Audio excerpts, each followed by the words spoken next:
Welcome to the Payday with Rayray podcast, hosted by yours truly, Rachel Bell. I'm here to make your life easier as an entrepreneur and teach you everything I've learned about building multiple seven-figure online businesses. And on this podcast, I'll be giving you my best advice, trainings, and mindset shifts so you can grow your business and, most importantly, make every day your payday. Well. You again, and me again, and us again. Welcome back to another episode of Payday with Rayray. I'm so happy to be recording this episode because I'm fed up, y'all. I'm fed up, and I'm ready to be completely honest with you. And I think that so many people out there who are teaching business, marketing, or sales are so focused on entertainment and alleviating fear, alleviating stress, alleviating a lot of things like that, which is a great gift. But where that comes into a distortion is when they stop being honest about what it actually takes to build the business that you say you want to build. And for a long time, I was stuck.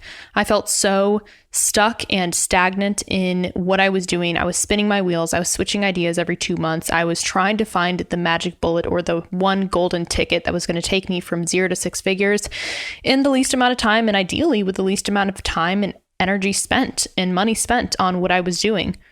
And where everything changed for me was when I invested in some mentors, or I got connected with people who were wildly successful in comparison to where I was at. And I actually started listening to them. Imagine that, listening to people who have been where you want to go. Isn't that a unique concept?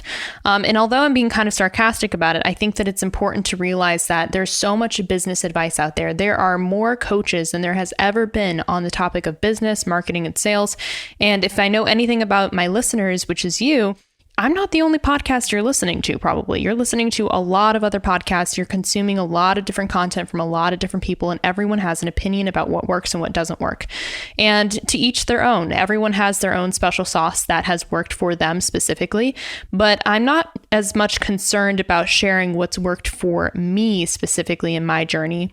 I'm more concerned about sharing with you what works, period, in this industry of coaching. And I have compiled all of my information, and I only share things that I've seen be true, not only for myself, but also for hundreds of students that I have mentored over the past 2 years in the space of coaching. And as you know, my signature 90-day business mentorship program, Online Coach Accelerator, is built upon these immutable laws of marketing, sales, and advertising. And I don't include anything into my curriculum or into my material that I haven't seen be proven by lifetime principles that have been around longer than you and I have been alive. And human psychology, customer psychology. Why do people buy? Why do they buy from specific people when two people could be selling the same exact thing for the same exact price? Why is one person way more successful than the person who is still struggling to get to 10K, 20K, 30K per month? And these questions can haunt us, and we can run ourselves into the ground trying to figure out on our own unless we have someone come into the light and say, yo, the way that you're thinking about this is all wrong. I need to show you the truth about why this is all happening. And your choice when you're done listening to this episode is you can choose one of two things. Actually, you can choose 3 things. Number 1, you can get triggered and you can say, none of this applies to me, I'm out. I hope that you don't decide that. And if you're even listening to this episode based on the title, I'm assuming that this is not you. You can do option 2, which is to do nothing, to listen to it and be like, oh my God, I had a breakthrough, and post about it on Instagram, but then do nothing with it. And then option number 3 is that you can actually listen. You can open your heart, open your mind, and open your belief systems to actually learning what it is you're missing, and you can do something with this information. So before we go any further, I want to tell you who this episode is brought to you by, and of course, it's brought to you by our favorite sponsor in the world, Online Coach University. This is my company, and I started it because I want to be the leading source of education, rock solid education, let me add, for online coaches who are looking to take their businesses online, monetize their skill sets, and make a 6-figure online coaching business and beyond. So the reason why I'm sharing all this information is because not only do I see a plethora of bad information out there when it comes to business, but I also see a lot of people trying their hardest to discern what's good information, what's bad information. And unfortunately, until you actually put everything to the test and run it through, a year of implementation, you won't know what works or what doesn't. Even with the right strategy, it could take you 1, 2, or 3 years to really see the results that you want to see, even though you're doing everything right. And so business is one of those tricky cards that hardly anyone sees through to completion because it's so uncertain. Now, I want to make your journey a lot easier, and that's my promise in every single episode of Payday with Rayray. My number one intention is to make your life easier as an entrepreneur and teach you everything that I've learned about building multiple 7-figure businesses through the power of social media. But I can't do that without being completely real about what doesn't work. So I'm going to open up in this episode and show you a couple of categories that I see the biggest problems being in when it comes to a new coach starting their online business, or even if you're established and you're already serving clients, but you don't understand why you have such unpredictability in your business. Like you have a great month and then you have a shit month and the cycle continues and you don't really know when or if you're going to be able to go full time and trust this as a reliable source of income. Okay, so the categories we're going to cover are passion. This is my favorite thing to talk about, but it's also very confronting because the narrative right now out there in society is do what you love and you'll never have to work a day in your life. Whew, that could not be farther from the truth. And I'm sorry to all of my spiritual mindset happiness coaches out there who are desperately searching for their passion and to monetize that. Let me tell you, it's possible, but it's not going to look like the way you think it looks like. So we're going to cover passion. We're also going to cover niching and why it's important to restrict yourself in the beginning of your business, and listening to these quote unquote multi-passionate entrepreneurs, multi-passionate yada yadas are sometimes one of the biggest mistakes you can make at the beginning of your business. And then we're going to cover investing, all of the myths and how I'm going to burst your bubble about investing and why you don't have a choice but to invest when you are starting your business. It's just one of those things that you absolutely need to take the leap with. And I'm going to share with you why and what to avoid when it comes to investing, what to go towards when it comes to investing. And then we're going to top it off with some marketing and sales talk. So we're going to cover what are the myths behind marketing and sales and why it's not working for you right now, the way that you want it to be working. All right, so let's dive in, and we are going to start out with passion. I want to preface this part by saying that I have everyone always, when they are about to be super honest and transparent and share the truth rather than what's a comfortable lie, they have resistance. And I'm experiencing this while producing this episode. I have resistance. I'm like, man, I don't want to discourage anyone. I don't want anyone to take this the wrong way. But at the same time, I have a higher commitment to truth than anything else in my life. And the reason why I'm here in my life, the reason why I've been able to produce 900K months in sales, and I've been able to build a dream team around me, and I've been able to service hundreds of clients now in just a short time span of 2 years, is because I listened to the things that were hard for me to listen to. And so my hope, my deepest desire in this episode is that you're able to let your guard down and actually listen to what I'm about to say, because this will save you so many years and so much trial and error of just heartache and struggle. So let's start out with passion. Now, when it comes to passion, a lot of coaches will start out in the coaching industry because they're like, wow, I just went through this amazing transition. I just went through this amazing transformation. I want to give back. And that's exactly how I started too. I went to my first personal development seminars. My life changed, and I couldn't imagine doing anything else with my life except giving that back to other people who were in need, because I knew what it was like to feel lost, to feel unclear, to feel depressed and anxious and lonely, and just overall completely outside of my truest self. I did not have any access to that. And then when I experienced the polar opposite to that, being connected and having fun and experiencing who I was on the inside, I could not imagine doing anything else with my life but to give that to other people. And it truly was my passion, and it still is. Now, what a lot of people will do when they start their business is they'll ask themselves, what is my passion? What do I want to talk about? What do I want to do every single day? And they approach their business kind of like a diary. It's all about you. It's the you show. And they're sharing, here's what I've learned today. Here's what I'm going through. Here's what I'm doing. And where I see the fault in this being, and the mistake here being, when it comes to actually building a business, is that your business is not about you. The business is never about you.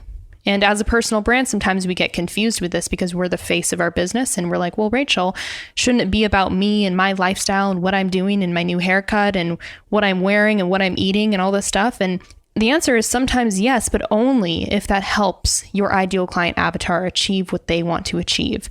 Your business is not about you. It's only about your ideal client and solving their problems constantly. Now, where this comes up in the most confronting way is when you're trying to decide on what you want to do as a coach. And a lot of you might be in the space where you're like, I know I want to coach, but I don't know what I want to coach on. And you start asking yourself, what are my passions? What do I really want to grow into? What is something that I would do forever and never get tired of? And that question is impossible to answer because no matter what you decide to do, you will get tired of it because guess what? You're growing. You're a growing human. You're a growing boy or a growing girl, and you are never going to stop growing because that's just who you are. That's why you're listening to this freaking podcast episode. You're a growth-oriented, action-inspired person. So when you're trying to build a long-term business or a lifelong business based on the question, what am I passionate about right now? You're setting yourself up for a failure. Now, the key is not to ignore your passions or ignore your quote unquote callings, because if I had done that, I would never have started OCU. I would have never started Online Coach Accelerator or Online Coach University, because this is quite honestly the best way that I can umbrella all of my passions in one. And I'll have you guys know that I never started business coaching because I was passionate about business coaching. I started business coaching because I was passionate about helping people put food on the table. I was passionate about helping people discover their limitless potential and help them move through all of the limiting beliefs that they are feeling trapped by on an everyday basis. And yes, I could be a mindset coach. Yes, I could be a life coach. Yes, I could be a spirituality coach, I guess, if I really wanted to and I wanted to go down that path. But that's not the path that I chose, because I knew that my ideal client avatar, the best way for them to overcome all of these obstacles and what I'm best at doing is business and marketing and sales. So are there ever times where I get, sick of talking about niching? Of course there are. But if I had changed my business every single time that I got sick of talking about niching, or I got sick of talking about sales, or I got sick of talking about marketing, I would have no business at all, because I would be switching every single month depending on what my new passion was. So to build your business upon a passion is a crime that will keep biting you in the ass until you have no ass left. And let me tell you, that's just not a cute look, and it's not lucrative. And I watch so many of my close friends and colleagues deal with this as well. And what I noticed the most successful entrepreneurs doing is finding ways to systemize, outsource, delegate, and optimize the ways that they contribute to their businesses. And they create signature methodologies so that they don't have to be repeating themselves over and over and over again. And they realize ultimately, even if I do have to repeat myself, I realize that my business is not about me. It's not my diary. I realize that my business is about my ideal client avatar, and I'm more in love with my ideal client than I am anything else. And the people that I see consistently struggle, even though we may have started our businesses at the same time, is that they are constantly going down rabbit holes of whatever they feel most called to or most passionate about. And they change their business and they change their offer and they change their entire personal brand depending on what they feel most quote unquote aligned with at that time. And this is just hard advice to stomach, because you have to realize that your business is a job. Yes, you get to decide what you wear or lack thereof. You can wear nothing, and that's totally okay. You get to decide what time you clock in. You get to decide where you work, how much you work, all that stuff. You get to have a lot of choices, but that at the end of the day, your business is a job. You have to clock in, you have to clock out, and you have to treat it like it's a deep commitment to your ideal client avatar. You have to treat it like it's a marriage of some kind to this mission that you have. And if you're not mission oriented, I strongly invite you and I deeply encourage you to explore what that mission is. And it doesn't have to be aligned with your passion. Think about the most successful businesses or the most prominent businesses out there in the world. Let's take a toilet paper company, for example, Charmin. Do you think the founder of Charmin every single day looks at his toilet paper and says, oh my God, I'm so glad that I chose to do toilet paper as a living. Oh my God, this is amazing. Oh, toilet paper makes me cry. I'm so moved by the fact that everyone wants to use my toilet paper. Probably not. Just being real. They started that company because they recognized there was a need in the marketplace, and they committed on the deepest level to fulfilling that need. And they treated that business like it was their job. which means that they showed up for it like it's their job. They didn't decide to not clock in one day because they just felt like not doing it, or they didn't feel quote unquote passionate about it. They committed to building that business to fulfill the needs of the marketplace. And you have two options when you're listening to this. If you find yourself resisting and being like, well, I don't want to start a business like Charmin, I want to be connected to my business, that's totally cool. But realize that everything comes with a price. Every choice you make comes with an opportunity cost. So let's say that you want to build the world's biggest coaching service for whatever your industry is. Maybe it's fitness, maybe it is mindset, maybe it's spirituality, maybe it's relationships, maybe it's something else, maybe it's business. You have to decide one of two things. Number one, do I care more about my feelings than my ideal client avatar's needs? And I would never tell you that that's the wrong choice to make. I truly believe that there's no right or wrong choices really in life, but I do know what works in business and what doesn't. So if you decide on, yeah, I care more about me feeling passionate 110% of the time, no matter what I'm working on, then you have to be okay with being fluid in your business and changing your offer every couple of months or maybe a couple of years and starting from scratch on everything, or starting new ventures. And you can get really fucking good at this and you can learn how to do it. But let me tell you that your startup time and your runway to seeing things through to completion, eventually you're going to get sick of starting over. And my best advice is that you use the front end of your entrepreneurial journey to commit to something deeply and to see it through to completion, see it through to its highest level of growth that you can take it to, so that you learn how to operate in all aspects of your business, not just starting something. This is very, very common in the creative types. So I am actually one of the creative types. I'm speaking to myself in this episode because I have so many different passions. I am passionate about drawing. I'm passionate about art. I'm passionate about personal development. I'm passionate about spirituality and learning to connect to energy. I'm passionate about my friends and community. I'm passionate about helping people see their abilities and their gifts. I'm passionate about food. I'm passionate about animals. I'm passionate about everything. I'm passionate about nature. But does that mean that I need to be a food coach, a nature coach, a community coach, and all that stuff? Probably not, because honestly, just because it happened to you or just because you love it doesn't mean you should do it, or that doesn't mean that should be your living necessarily. So remember that your business, at the end of the day, it's not about you, it's about your client and solving their problems over and over and over again. Now, on the opposite end of this, if you decide to go the route of I'm going to deeply commit to my ideal client avatar's needs, and I'm going to build this thing through to completion and see it all the way through and go as far as I know I humanly can go with this, then you're going to experience a larger amount of impact and abundance with this one idea. And the rewards will be insane. I can tell you from experience, but if you are more committed to your passion, which if we look up that definition of passion, it is actually defined as an uncontrollable emotion. And you can probably see why running your business based on an uncontrollable emotion will produce uncontrollable results. It will produce uncontrollable outcomes. And ultimately, you will never feel in control of your business because you're not in control. Your passion is in control. And that in and of itself is not stable. I'm telling you this, if you want stability, which a lot of people start their businesses because they want more free time, they want more stability, they want more certainty, and that's what they're really trying to achieve, then you need to actually commit to that as opposed to your feelings that come and go and are so vastly different from Tuesday to Wednesday to Thursday. We all know that entrepreneurs are emotional basket cases, which means that one day you'll feel amazing and on top of the world. Oh my God, I can do anything. I just had a breakthrough. And then the very next day, within 24 hours or even within an hour, you can feel like you are the shittiest person on the planet. And that is such a natural sensation. But what I'm inviting you to step into is a more realistic sense of the fact that this is your job. You've chosen it as your job. And if you don't treat it like that, it's going to eat you alive. Another piece on passion that I want to cover is that a lot of people expect that if they produce a business that is in alignment with their passion, then they'll never, quote unquote, work a day in their life, and that they'll get to these 10K months and then that will be enough. But I want to also wake you up to the fact that every level is a new devil. And the quote that is so famous, "Mo money, mo problems," is something that I would rephrase as "mo money, different problems." when I say every level is a new devil, I'm really referring to the fact that you're never going to stop solving problems. You're never going to stop solving problems for your ideal client avatar, or for yourself, or for your team, or for your systems, or for your finances. And this isn't necessarily about having more free time. Having a business is not about having more free time. It's not about having more quote unquote stability. It's about being a problem solver and stopping the resistance that you have emotionally to solving problems.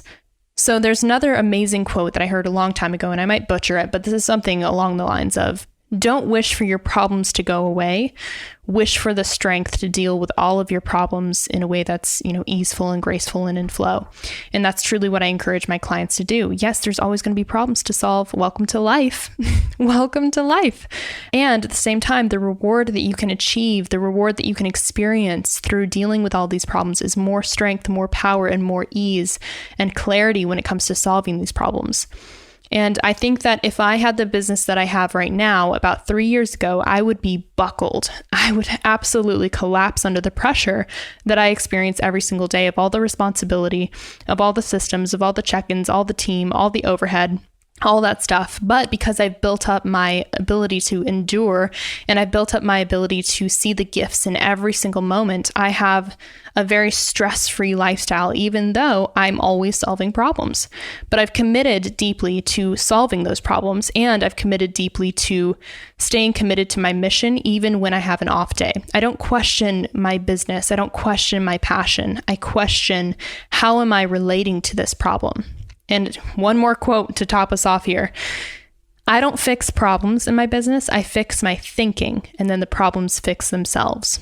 That's an amazing quote that I don't know who to attribute it to, but it is an absolute staple of mine when it comes to the values that I try to stay consistent with in my business. So to top all this off, next time you feel like your business is very difficult and you're feeling like you are grinding and you're feeling like you're working so hard and you're asking yourself, well, shouldn't this feel easy if it's my passion?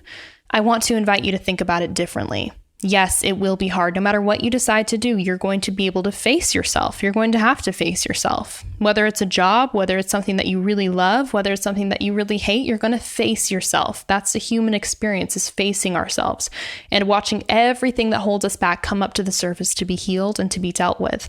And so when you are going through your entrepreneurial journey and experiencing a lot of discomfort and a lot of resistance, don't question what it is you are quote unquote doing. Question how you are being in that problem and how you can adjust your thinking to truly be in more alignment and more peace, even in the face of discomfort and dealing with hard shit. So that's one thing that I wanted to share with you that's been passed on to me by people who really, really know what they're doing and have businesses that honestly I would love to have one day.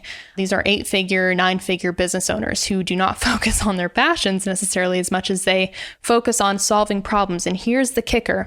When you focus on your job and when you do a really good job at doing what you do and solving these problems, you will never, ever be broke again.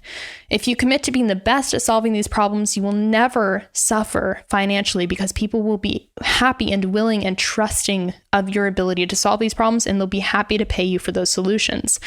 So this allows you to not only do what you do best, but also live your passion.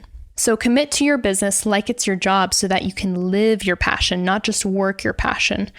If you're committed to working your passion, trust me, that'll change every couple of months or every couple of years and you'll have to start from scratch. But if you commit to living your passion and doing what you do best in work and in your business, you'll be bulletproof. And that will be the best decision that you make in the beginning of your business. 100%, I can promise you that. A little background story on this. My first successful business that reached 6 figures and eventually 7 figures organically was not the business I was most passionate about. In fact, I was like, man, if I'm going to go forward with this business, I'm going to have to learn all of the things that I desperately don't want to learn because they challenge me on the deepest levels. My first successful business was an Instagram growth and marketing agency.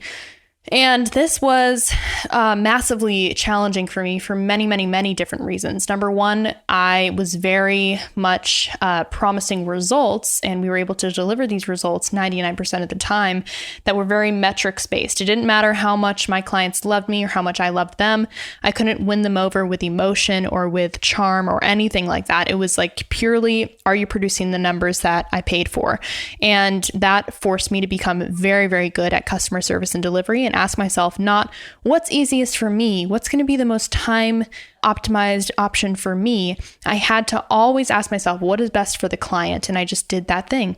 And when I decided to become successful, it was synonymous with me deciding to become focused. And I'd promised myself, okay, if I'm truly going to build a successful business, I need to be able to focus on one thing and one thing only for a year straight. And let me just see it all the way through to completion. And if I do not succeed in 1 year, then I know I need to switch businesses, or I know I need to switch models or something like that.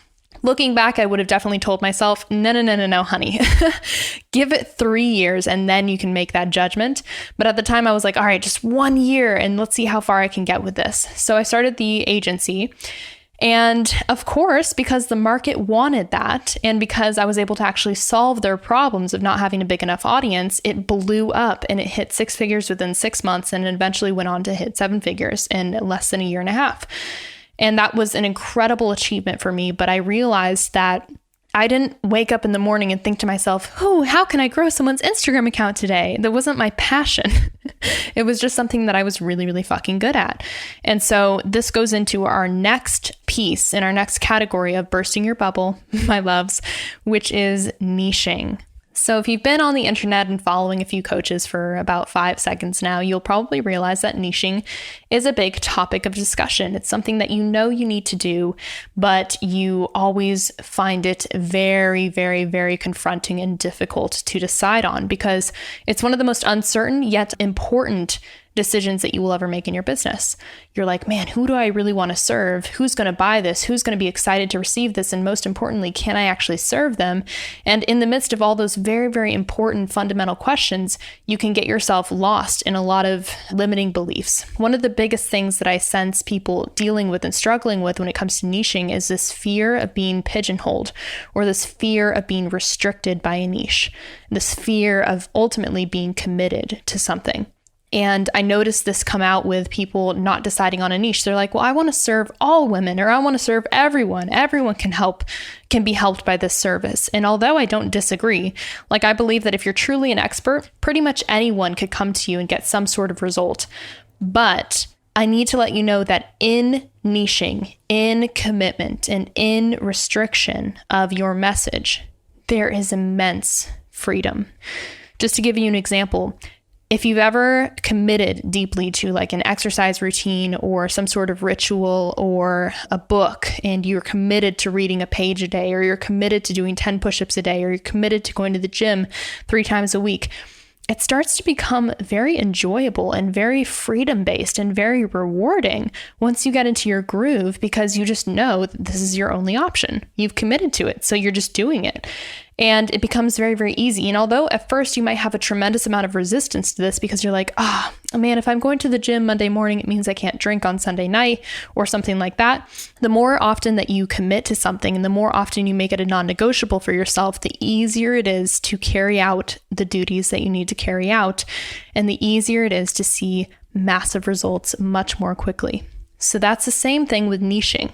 The more you commit and the more that you restrict yourself to only having one option of what to talk about, who to talk to, the faster you will see massive results and the faster you'll get in your groove and actually learn what works and what doesn't work. But when you're expanding your variables in business and you're trying to attract everyone, you will be attracting specifically no one.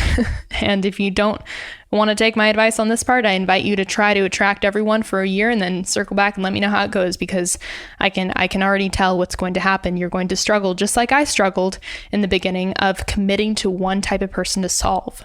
And some of the best advice I've ever heard being given when it comes to niching comes from a woman named Suzanne Evans, who I saw at an event a couple months ago. And she just said, when it comes to niching, you got to pick a horse and you got to ride it. Ride that shit into the sunset, because you need to ask yourself one question. Not, what do I like doing best? but ask yourself, what do I do the best? Again, I'm going to repeat that, and that's a writer downer. I want to see you posting this quote on Instagram. Ask yourself, what do I do best? Not what do I like doing best? Because again, this is going to change like the wind, and you can't build a business that's going to last and sustain you and give you the reward and the abundance and the stability that you want based on your emotions and what you feel like doing. And along the same lines, she said something really fucking real as well in this event. She said, if it happened to you, it doesn't mean that you should build a business out of it. Let's say that you learned how to build a wooden table for your living room, and now you're a wooden table building coach. I mean, that just doesn't fit, right? We got to do something that actually solves massive problems, especially if you want to be compensated in the way that someone would actually compensate you for that massive problem. So this is a big distinguishing factor of people who are like, oh, I help people become more confident so that they can become their true selves. It's like, okay, well, that's pretty vague. And what does that actually mean for the client? What are they actually looking for? And is that something that they actually would pay you $2,000 for just based on that one I help statement? Or do you need to be way more realistic, way more in-depth, and way more committed to the actual problems that they're dealing with on an everyday basis that is literally holding them back from having the life and the body and the business and all that stuff that they want? You got to ask yourself, what do I do best? Not what do I like doing best? What happened to me? And just because it happened to you doesn't mean you need to build a business out of it. So that's some really, really real advice there. And thank you, Suzanne, for giving me that nugget, and just wanted to disperse that and share it all with you because it was one of the best ways to explain how simple it is to choose a niche. Now, a lot of people will get into this territory and experience what I call unicorn syndrome, which is when they feel like they are so special and so unique and like no one's dealing with what they're dealing with. And they're like, no, niching is not that simple for me because I have experience with this and I used to do this. And when I was 4 years old, my mom told me that I would be a great spirituality coach. So I've always been searching my whole life, and I went to this event and I discovered this about myself. And then I went through this relationship and escaped that relationship. And then I did this and that. And it's like, hold on. You're focused on yourself. When anything is confusing in business, it's because you are focused on yourself. When things become clear, when things become precise, when things become easy, is when you ask yourself, what does my ideal client need? And then you just do it. It is that easy. Don't get caught up in unicorn syndrome where you think everything is about you, because it's not. Your business is not about you. It's about your ideal client avatar. All right, so let's dive into investing, the investing category of this podcast. So this is going to be a juicy one because I know that anyone who's listening to this is probably at some level interested in investing in themselves and finding the right mentor and wondering how to do it, and if you can get away with everything on your own.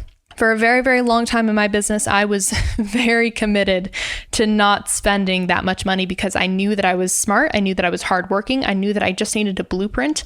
I just needed to be told what to do, and then I would do it. And so I avoided investing a large amount of money or thousands of dollars into an actual mentor or an actual program because I just thought I could get away with investing in courses here and there or ebooks or downloading someone's freebie and putting all the puzzle pieces together on my own. Now, this is where I really messed myself up. I would download all of these things. I would read through them. I would learn a lot, so much that I feel like, I could have become a marketing coach at that point with how much content I was consuming about how to put the puzzle pieces together. But I wasn't taking any action consistently on those things. I was so obsessed with this concept of ROI that I expected my return of investment to come to me within a week of implementing all these tools, or like a month, or maybe like a couple months. And because of that, I was constantly switching ideas and switching mentors and looking at all these different people, all these different coaches that could promise me the magic bullet.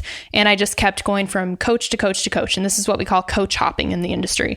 And I was so obsessed with getting ROI and not investing everything that I had up front because I didn't want to make the wrong decision or empty my bank account too much. I wanted to be quote unquote smart with my investments. So I wasted a lot of time spinning my wheels, and I learned a lot of information, but I had absolutely no transformation to show for it. And that was, to me, one of the most frustrating things about my beginning journey. I felt like I was so educated. I felt like I had all the tools in my toolbox, but I couldn't understand why it wasn't working for me. Now, here's what I didn't know at that time. I was so focused on ROI, return on investment. When will I make my investment back? My investment. I wasn't focused on the COI, the cost of inaction. I was more focused on the return of investment than I was the cost of inaction. And in business now, I realize with such clarity that the cost of inaction is always far greater than the return of investment. The cost of inaction is monumental compared to whatever you could spend on a coach. And guys, I've spent over $300,000 on business education over the past few years. And I can tell you that I've made some brilliant investments and I've made some really, really, really bad investments. Like investments that I look back on and I'm like, why did I do that? And those were oftentimes my largest investments. I remember paying $75,000 for 90 days of coaching from someone. And I was like, at the end of that 90 days, I was like, okay, nothing's different in my business. I'm even more confused. And I realize now that I didn't really need this. And although I could have been burned and I could have gone into victim mode and been like, this person sold me this and it didn't work for me, so fuck you. I actually looked at that and I was like, I made that decision. Nobody twisted my arm. Nobody put a gun to my head and said, you have to pay me this money. It was my decision to invest in that. It was. And there were no refunds. In fact, I didn't even ask for a refund because I took so much ownership over it. And I was like, you know what? It's just not working out. But now I know that this lesson that I've learned is way more ROI than whatever I would have earned in income. Like this lesson that I learned from investing this huge chunk of cash upfront into this experience was worth it, even if I got nothing back. So I want that to sink in for you. Stop chasing the ROI as much as you chase avoiding the COI, the cost of inaction. Another thing on investing is that you can stop yourself a lot. And this is the constant dialogue that I was running at the beginning of my journey. I said to myself all the time, I don't have the money. That's why I can't sign up. Oh, I really want to do that program, but it's $3,000 and I can't do it because I don't have that money. Or it's $3,000, but I could scrape up the cash. I could ask my friends and family. I could, build a GoFundMe or sell a cat or something. I don't know. I could do something. I could sell my car. I could do all this stuff. I could go into debt, but I don't want to because I can't. And let me drop a truth bomb on you right now. The reason you can't is the reason you must. Especially when it comes to building your business and investing in business-related tools, mentorship, and guidance. The reason you can't is the reason you must. What I didn't realize when I was trying to find the right investments was that I was telling myself, oh, I don't have the money, not realizing and connecting the dots that, yeah, Rachel, that's the whole point. You don't have the money to invest in this program, which is exactly why you need this program. Because you're going to be able to produce income and you're finally going to have the support and the accountability you need in order to make it happen. But if you keep telling yourself, I can't, I don't have the money, I'm too broke, I can't, then guess what? You're going to continue saying that for the rest of your goddamn life. And I did not want that reality. In fact, I was like so sick of that reality that I did end up going into debt to pay for my first mentor. It was $5,000. I used PayPal credit. I did everything that I could. I pulled out another credit card. I was only approved for a $500 credit line at that time. And I scraped it together. I worked overtime at my job at that point in time that I had, and I made it happen. But it was very, very difficult for me to scrape that together. And it was a huge leap of faith because I had no guarantee of whether or not it would work. But I realized I can't just keep saying to myself, I can't afford it. I can't. I had to create a different action that was more in alignment with the reality that I wanted rather than the reality that I had. So the reason you can't is the reason you must. And I wish that I had discovered this earlier, but I'm glad that I made so many mistakes in the beginning because that's why I'm able to record this podcast now. So another thing on ROI, if you are looking to invest in a program and you're looking to get your ROI in like 2 weeks or 3 weeks or 90 days, and this is funny because I have a 90-day program and people are able to produce a wild amount of income. They're able to get their investment back plus some and hit $10,000, $20,000, $30,000 months. Some people even produce up to $71,000 inside of the program after having no coaching business prior to that. But that's not the result that I expect my students to get. Yes, it's possible, but that's not the result that I want everyone to expect going into it because you can go fast, but you can't go fast far. And so although making X amount of money in 90 days sounds really sexy, and in all honesty, that's probably what a lot of you need right now because you are in a financially stressful situation, I want to remind you that this is a long-term game. And I went 3 or 4 years without getting a high-paying client at the beginning of my journey. I could not figure it out. And that was not because I wasn't trying.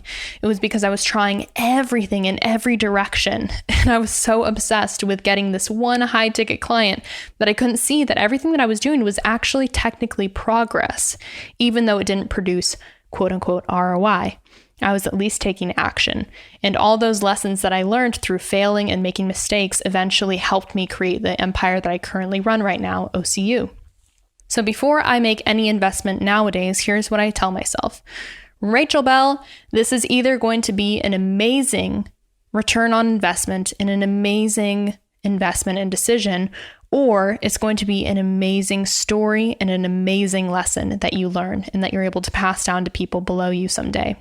And that's exactly how I treat every investment because nothing is guaranteed. You could dump $50K into Facebook ads and all of a sudden your Facebook ads account gets shut down and it's just too fucking bad. You could invest $50K into flipping a house and then a natural disaster swings through and destroys the house. Too fucking bad. You could invest $50K into a coach who promises you the world and everything plus that, and then they completely ditch you and ghost you and don't offer refunds and you direct deposited your money to them and now you can't get it back. Too fucking bad.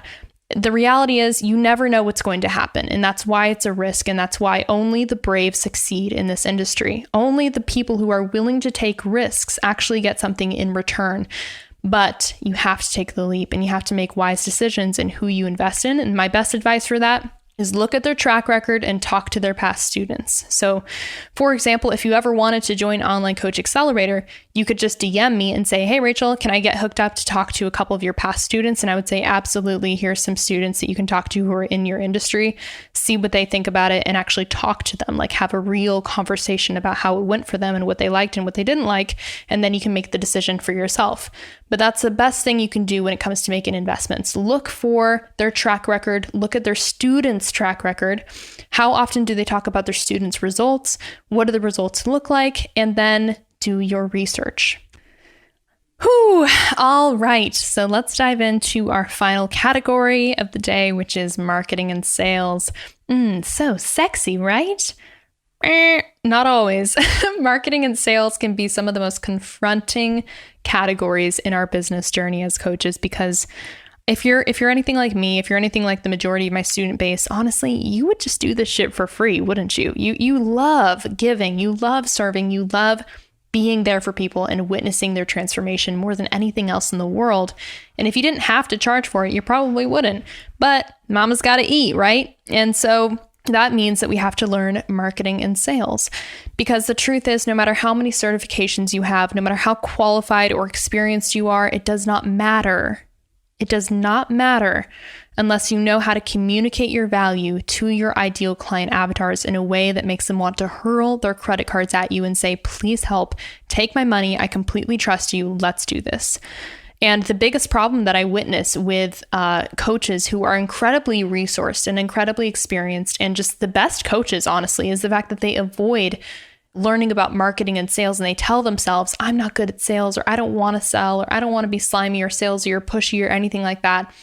And because they are taking that approach to it, they literally cockblock themselves from getting any clients at all or charging the prices that they are actually worthy of. So let me ask you a question. Let's do a thought experiment together. In your journey of learning whatever it is you know, how much time, money, blood, sweat, and tears have you invested into your journey of learning all of the things you know about your industry? Probably more than money can pay for, okay? Because this is your life experience that you're packaging into a signature offer and giving to people who want accelerated results. Okay.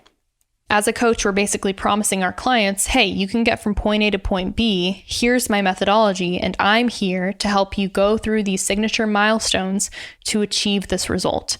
Your results depend on your ability to, implement and execute on all the things that I give you, but I'm going to be there for you and provide the support and the accountability you need to finally make this transformation and to do this thing, see it through to completion.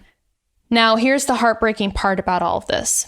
You could be the best coach in the world and have the best methodology and actually get the best results in the entire world, but that doesn't mean that you get the client. The best coach does not get the client. The best coach at sales gets the client.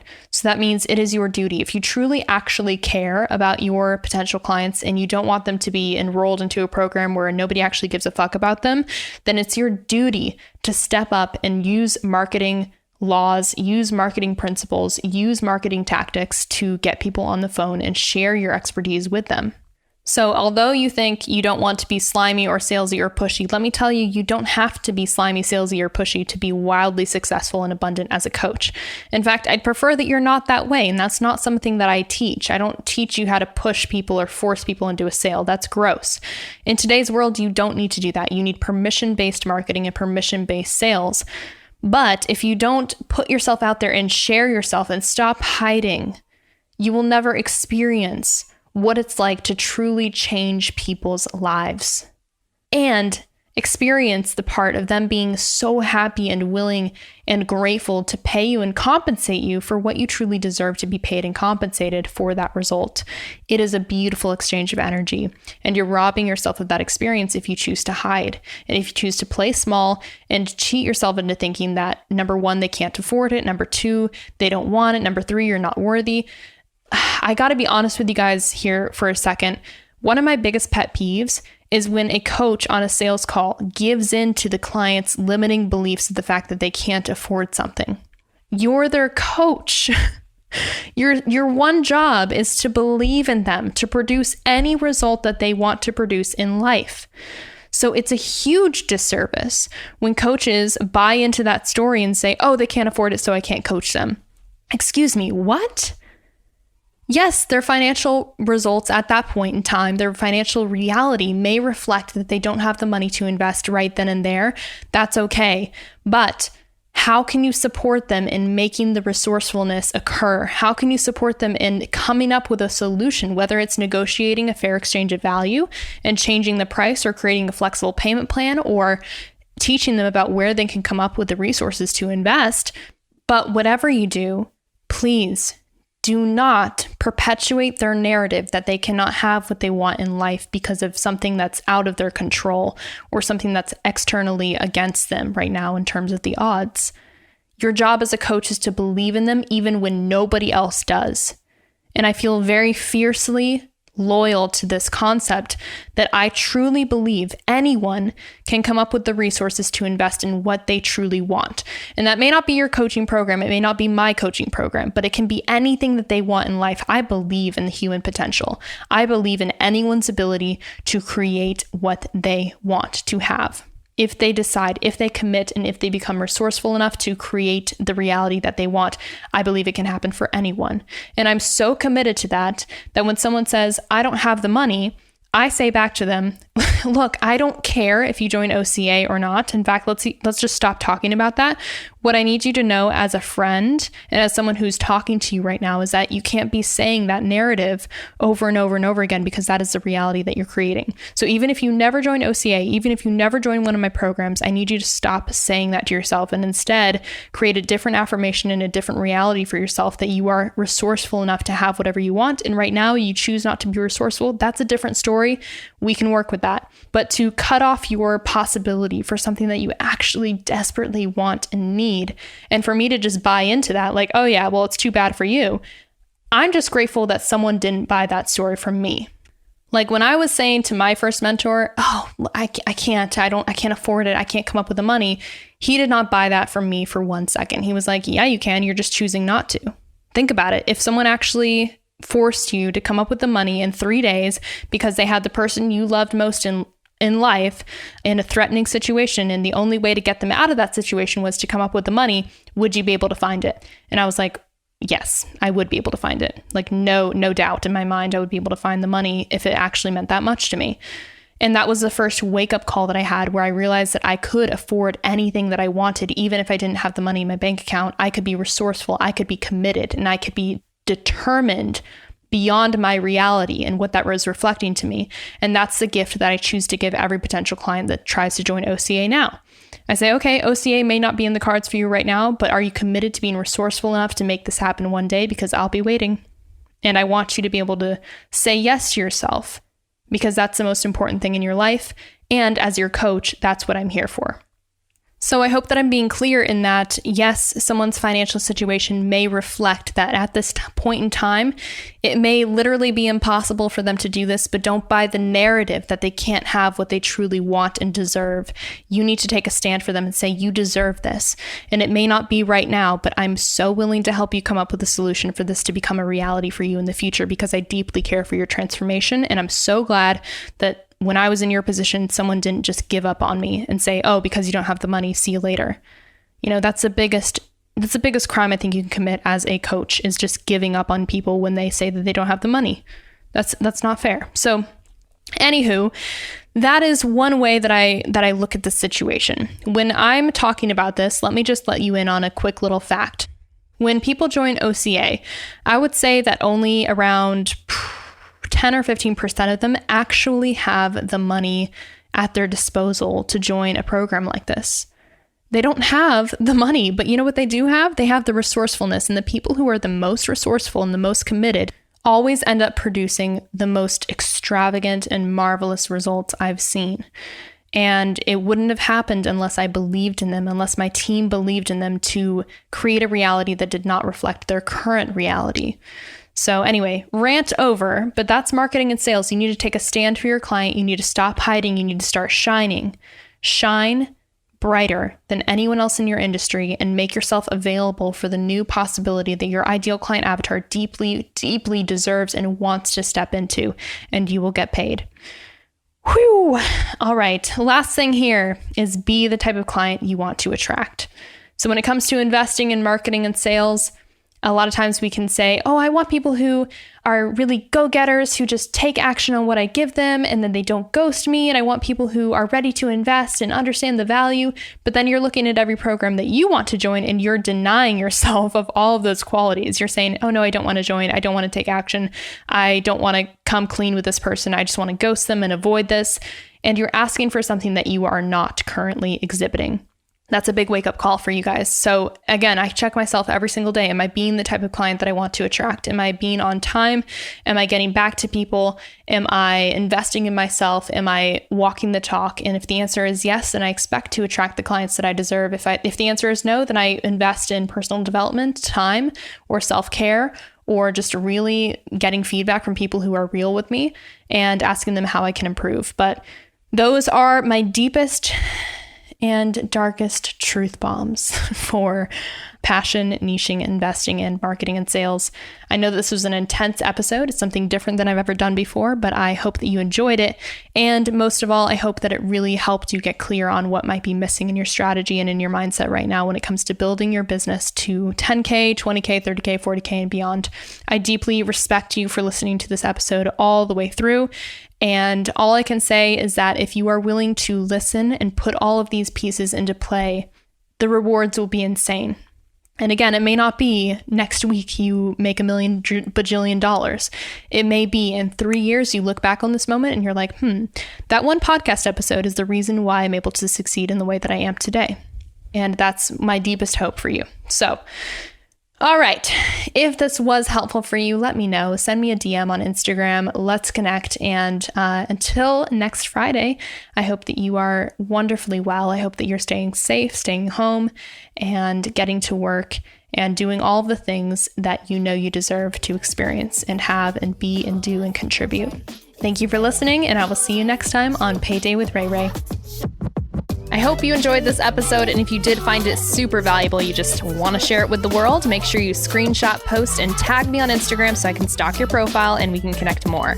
And to get notified on the next episode here on Payday, go ahead and subscribe to the podcast on iTunes so you never miss a beat. Get out there, secure the bag, and I will see you next payday.